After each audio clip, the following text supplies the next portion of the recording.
Hey guys, welcome back to The Readers. I hope you are having an amazing day. Let's get right into the stories. The first one is an entitled people story. Background first, let me paint you a picture of my backyard. It's my absolute pride and joy, and I'm not ashamed to admit it. Over the past 8 years, I've transformed what was once a basic suburban lawn into what I like to call my personal oasis. We're talking perfectly manicured grass that's greener than a golf course, carefully designed flower beds with seasonal rotations, and a gorgeous stone patio complete with a custom-built pergola that I designed and constructed myself.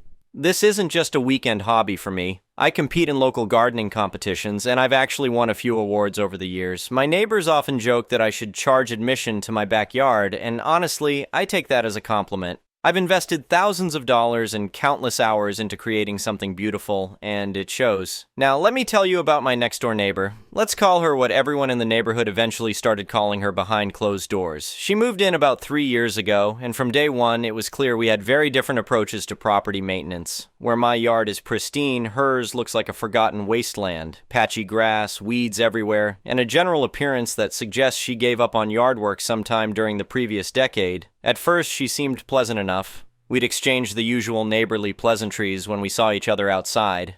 But I started noticing these little passive-aggressive comments that would slip out during our conversations. Things like, "Must be nice to have so much free time to spend on gardening," or "I wish I had the money to throw around on fancy lawn equipment."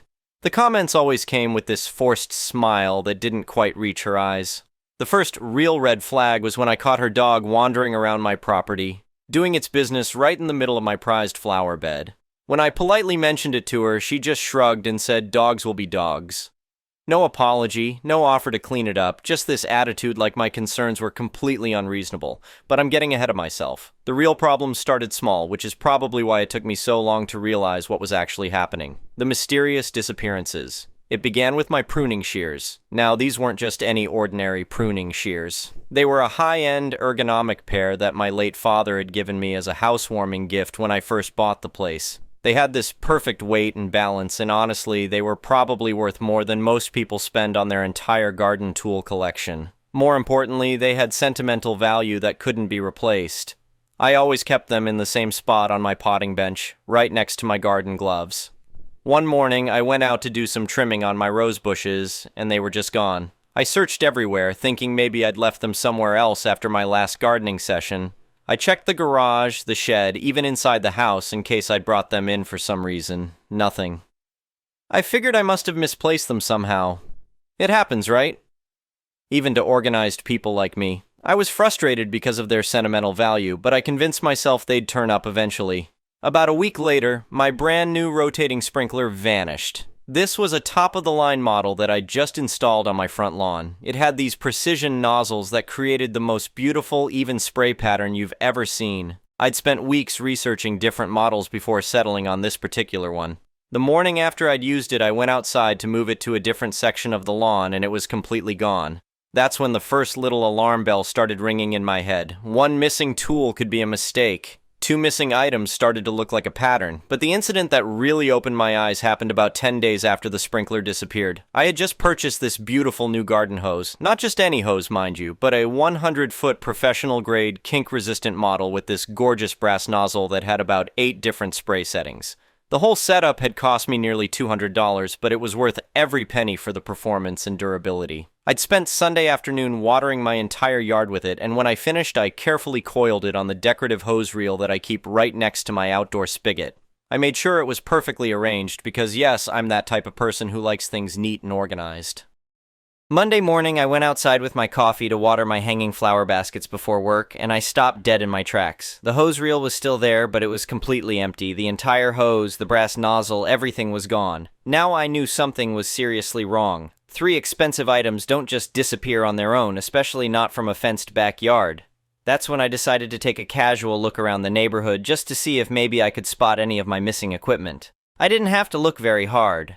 As I walked past the neighbor's house on my way to get my mail, I happened to glance into her backyard. There was her husband, struggling to water their wilted vegetable garden with what looked exactly like my missing hose. The brass nozzle caught the morning sunlight in a way that was unmistakably familiar. I stood there for a moment, trying to process what I was seeing. Could it really be my hose? From that distance, I couldn't be 100% certain, but every instinct I had was screaming that I was looking at my property in their yard. The confrontation. I decided to handle this the mature, neighborly way. Rather than jumping to accusations, I would simply ask if they'd seen my missing hose. Maybe there was some innocent explanation. Maybe they'd found it in their yard and were planning to return it. I was willing to give them the benefit of the doubt.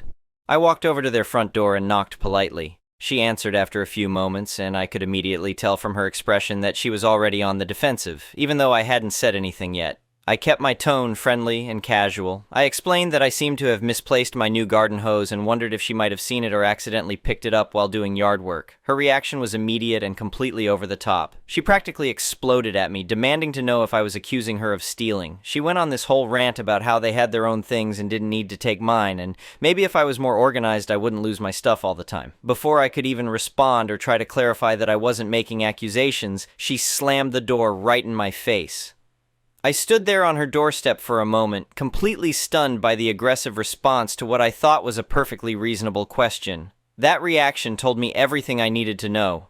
If she'd never seen my hose, a simple "no, sorry" would have sufficed. The explosive defensiveness and immediate accusations of being accused were classic signs that I'd hit a nerve. I walked back to my house knowing that I was dealing with a thief, not a misunderstanding. The final straw. About 3 weeks later, I was preparing for a big family gathering. My parents were flying in from across the country, along with my sister and her kids, and I wanted my property to look absolutely perfect for their visit. I'd been planning this event for months, and every detail mattered to me. The final item on my preparation list was pressure washing the stone patio and the long driveway. It's a huge job that takes most of a weekend, but the results are always spectacular.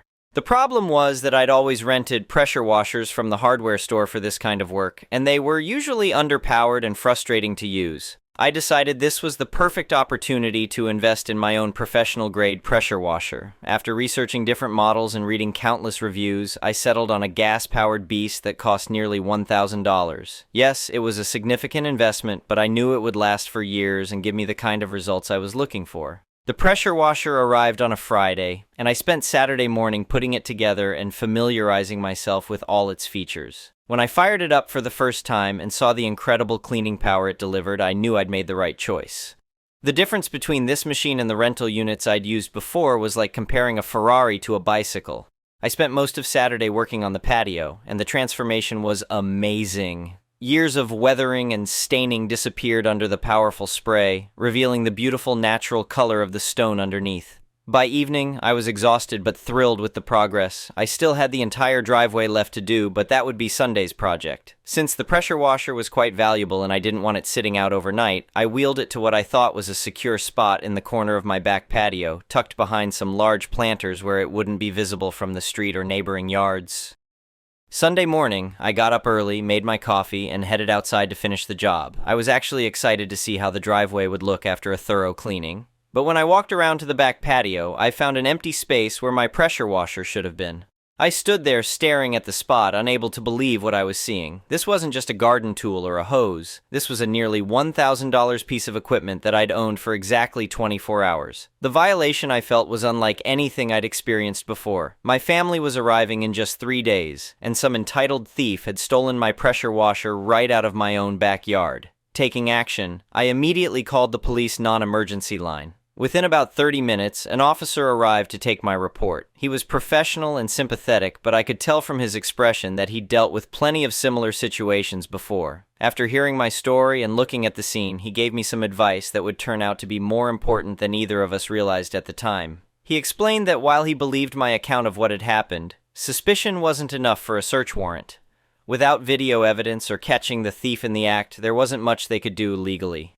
Then he said something that stuck with me. He suggested that I install security cameras and, in his exact words, clearly label your valuable property to make any future thefts easier to prosecute. Those words echoed in my mind as he drove away. Clearly label my property. I thought about my neighbor's explosive reaction when I'd asked about the hose, and I started to form a plan that would be absolutely diabolical in its simplicity. If clearly labeling my property was what was needed, then I was going to label it so clearly that there would be absolutely no question about ownership when the thief struck again. Setting the perfect trap, I went on what can only be described as a shopping spree, but not the kind most people would expect. Every item I purchased was carefully chosen as part of an elaborate plan that was forming in my mind. First, I bought an identical replacement pressure washer. Same model, same color, same everything. But this one was going to be special. Next, I visited an electronics store and purchased a high-definition security camera with night vision capabilities. But instead of mounting it obviously on my house, I bought a realistic-looking birdhouse and carefully modified it to conceal the camera. I positioned it with a perfect view of the back patio area where I planned to place the new pressure washer. Then I went to an automotive supply store and bought a small magnetic GPS tracker designed for keeping tabs on vehicles. It was about the size of a matchbox and had a battery life of several weeks. But the real secret weapon came from a specialty security supply company. I ordered a bottle of invisible UV marking gel that was used by law enforcement for asset tracking. This stuff was completely invisible to the naked eye under normal lighting conditions, but it glowed brilliantly under black light. Even better, it was designed to transfer to anything that touched it, meaning that anyone who handled marked equipment would end up with the evidence all over their hands. When all my supplies arrived, I felt like a spy preparing for a crucial mission. I wheeled the new pressure washer to the exact same spot where the previous one had been stolen.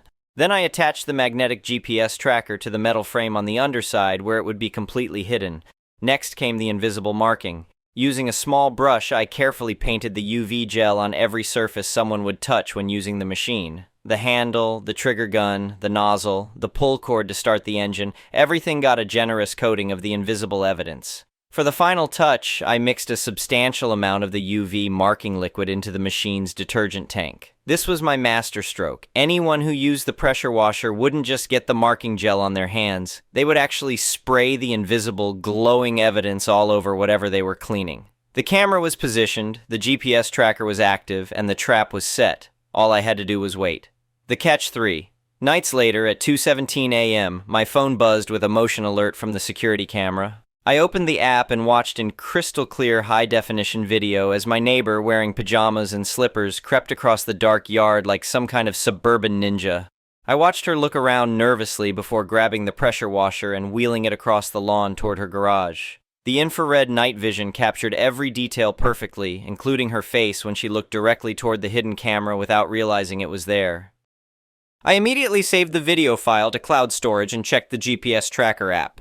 Sure enough, the little dot on the map showed that my pressure washer was now stationary inside her garage. But here's the thing about my plan. I didn't want to call the police immediately. I wanted her to use the pressure washer first. I wanted her to cover herself and her property with the invisible evidence that would make denial impossible. So I waited.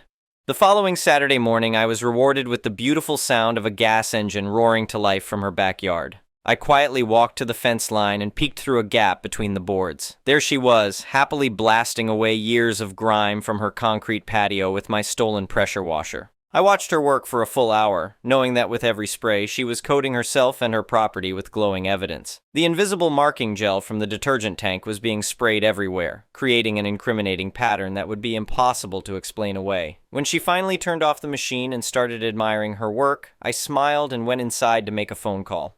The perfect reveal. I called the police non-emergency line and asked to speak with the officer who had taken my original report. When he came on the line, I could barely contain my excitement. I explained that the thief had struck again, stealing my replacement pressure washer, but this time I had everything needed for prosecution. Video evidence of the theft, GPS tracking showing the current location of the stolen property, and forensic marking that would prove beyond any doubt who had been using my equipment. 2 police cars arrived at her house within 20 minutes.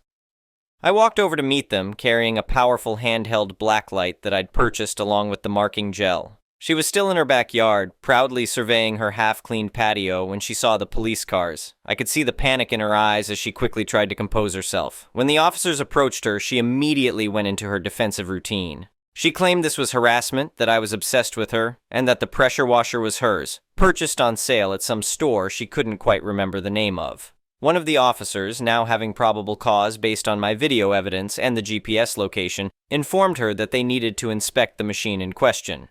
That's when I stepped forward with the black light. I asked the officers if they'd like to see the forensic marking I'd mentioned in my report. With their permission, I turned on the black light and shined it on the pressure washer. My initials, which I had painted on the machine in UV gel, blazed in brilliant blue letters that seemed to glow with supernatural intensity. Even in the bright daylight, the marking was clearly visible under the black light. Her face went completely white as she stared at the glowing evidence. But I wasn't done yet. I suggested that the officers shine the light on her hands.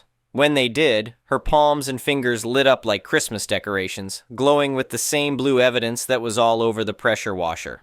For the grand finale, I pointed the black light at her patio. The overspray from the detergent tank had left glowing patterns all over the concrete and even on the side of her house. It looked like some kind of alien crime scene, with glowing evidence covering everything. She was literally caught glowing-handed. The combination of video evidence, GPS tracking, and the impossible-to-deny forensic marking created a case so airtight that even her lawyer would later advise her to plead guilty. She just stood there, speechless and horrified, as the reality of her situation sank in. Justice served. The officers arrested her on the spot for theft. But the story gets even better. While they were processing the arrest, they asked if I wanted them to search her garage for my other missing property.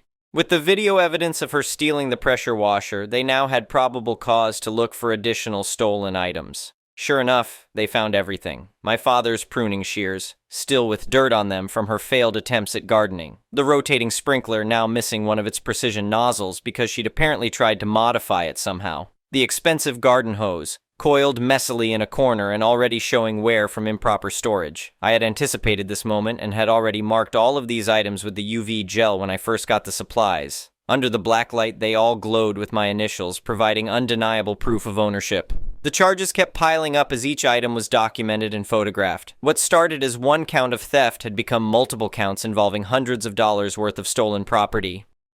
The aftermath.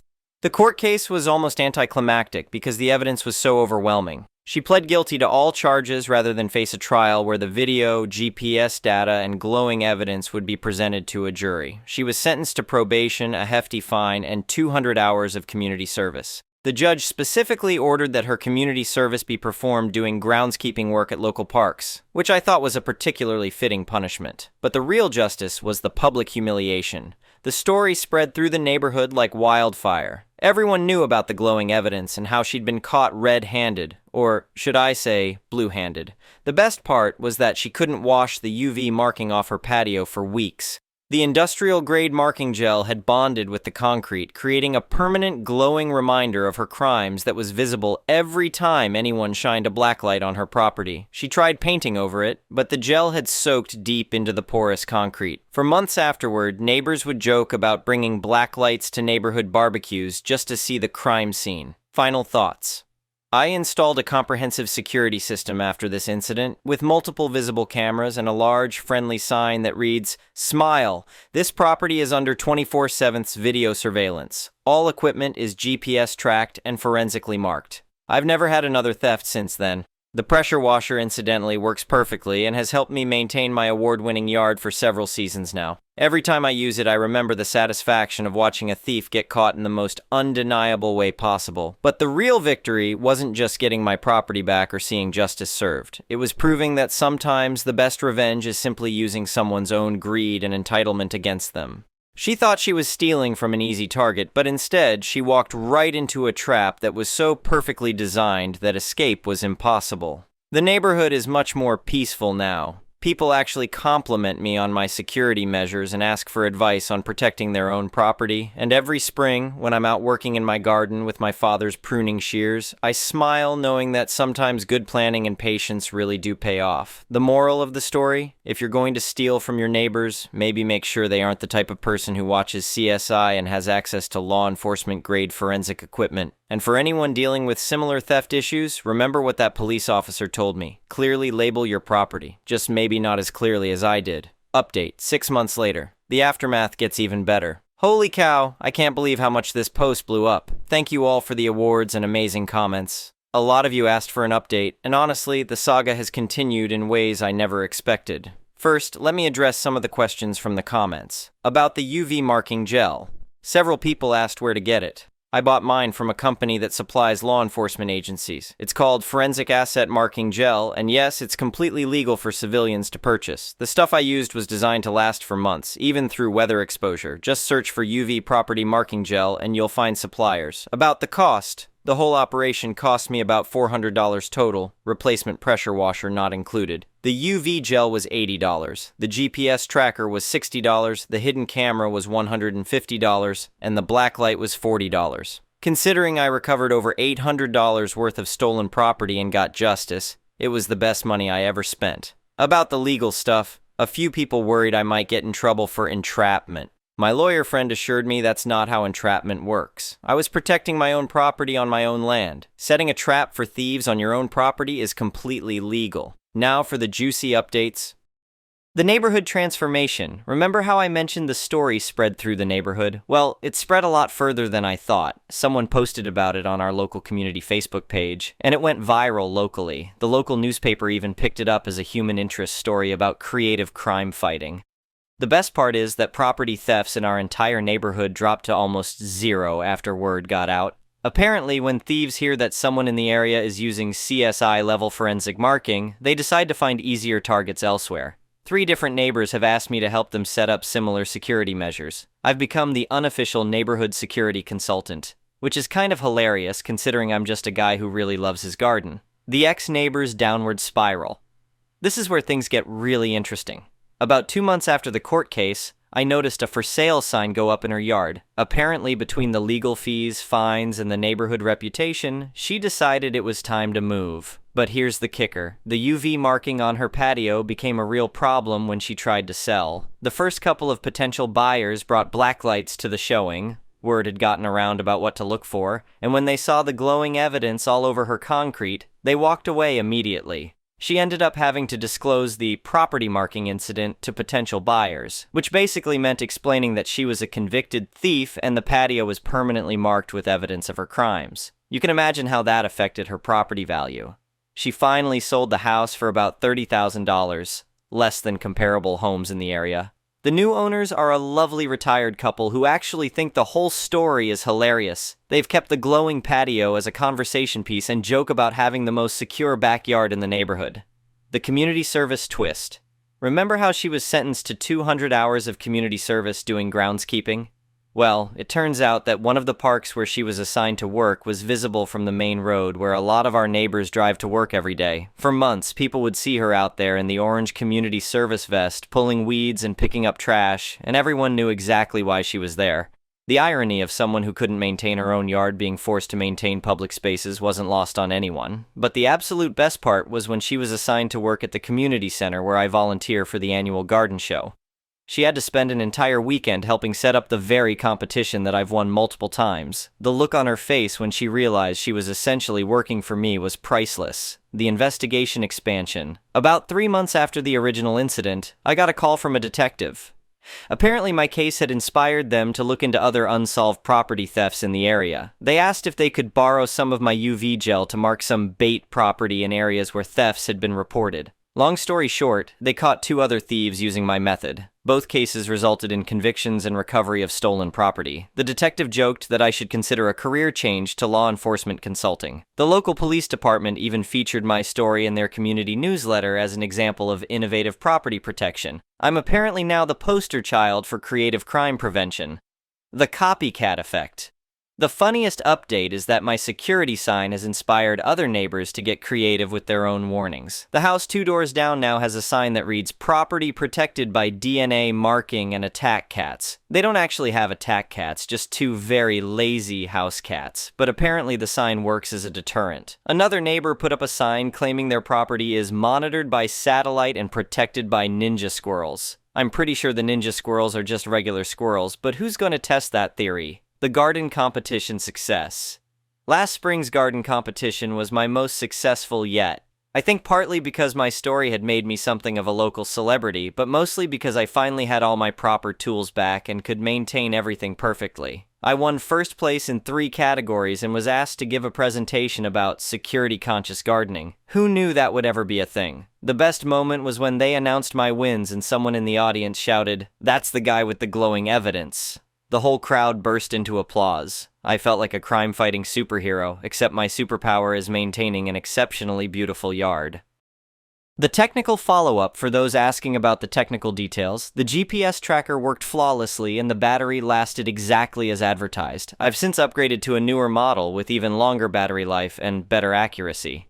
The hidden camera in the birdhouse has been working perfectly for over a year now. I've captured footage of raccoons, possums, and one very confused delivery driver, but no more thieves. The UV gel is still slightly visible under black light on some of my tools even after multiple washings. The stuff really works as advertised. I've since marked every piece of valuable equipment I own, including my lawnmower, leaf blower, and even my good garden spade. Better safe than sorry. The legal conclusion. The ex-neighbor completed her probation without incident, probably because everyone in town knew her story. Her community service hours were completed, and she's officially moved out of state. The restraining order I filed is still active for another year, just in case she ever decides to come back to the area. My lawyer says it's probably unnecessary at this point, but it gives me peace of mind. Final thoughts on the update.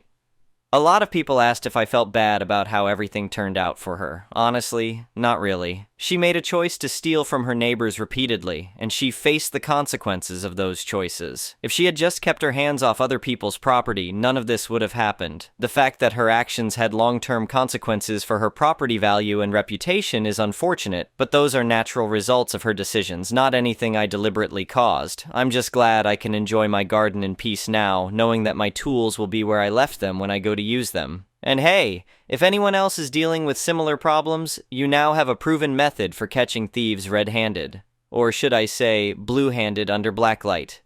Thanks again for all the support and comments. This community is amazing, and I never expected my little suburban justice story to resonate with so many people. Now, if you'll excuse me, I have some roses to prune with my father's pruning shears, which are safely back where they belong. Edit. For everyone asking about buying UV gel, I should mention that a little goes a very long way. One bottle was enough to mark dozens of items multiple times. Also, be careful not to get it on your clothes because it doesn't wash out easily. I learned that the hard way. Edit 2. Someone asked about the raccoons I mentioned catching on camera. They're surprisingly entertaining to watch. One of them has figured out how to turn on my outdoor faucet and apparently enjoys playing in the water. I'm considering starting a wildlife cam channel just for the raccoon footage. The next one is a malicious compliance story. I recently started working in a very large packaging facility. Beginning there, I was excited for the opportunities I would have working for such a major company. Early on, I noticed a lot of placating, patronizing things that sent a message of, "You should be grateful you work here." It was overly obnoxious implementation too. Keeping my rosy-colored glassed on, I am working as hard as I can despite everyday equipment not working correctly, conveyor belts not running, etc. Now there are a lot of rules for our safety and the company's. One of the major rules is that if you are not officially trained for it, do not do it, even if a manager tells you to. Recently, they have become draconian with tier rules, at least for the lower rung workers, not so much for management if it convenienced them. So you are getting coached, why I'm tattling on you, frequently. Now there is a manager that should not have any leadership position whatsoever. He has zero interpersonal communication skills. Anytime has to talk to you, he is demeaning, condescending, and his voice body language lets you know how inconvenienced he is and can't believe he has to do it.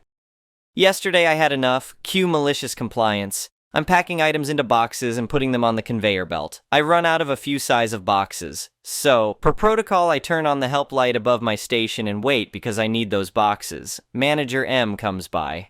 M, what's up, me? I need these boxes. M, well, do you know where they are, or you can go get them from another station? Me, I was told not to do that. M, what do you mean? You can't go get boxes? Okay, I'm asking to go get boxes. Me, I am not supposed to leave my station, and that is this person's job that I'm not trained for. M, fine. The look on his face was blank, but turning slightly red, and I thought I could see steaming rage come out of his ears. In a few minutes, I get my boxes delivered by M and continue work. Shortly after, I see him showing around the person responsible for stocking our boxes. Not much time passes and the conveyor belt stops running and it fills up so we can't place packages on them. Before today, I would stack them around my station and keep working, find a manager, and find a solution. Our work area is not supposed to be cluttered and I'm not supposed to leave my station. So I turn the light on and stop working. M, hey, what's going on? Me, I have no place to set my packages. M, what do you mean put them right here? Points at the floor next to my station. Me. I was told to not put anything on the floor, it's a tripping hazard. M. I can't believe. Stammer, who told you that? When I worked at X location? Stammer? Me.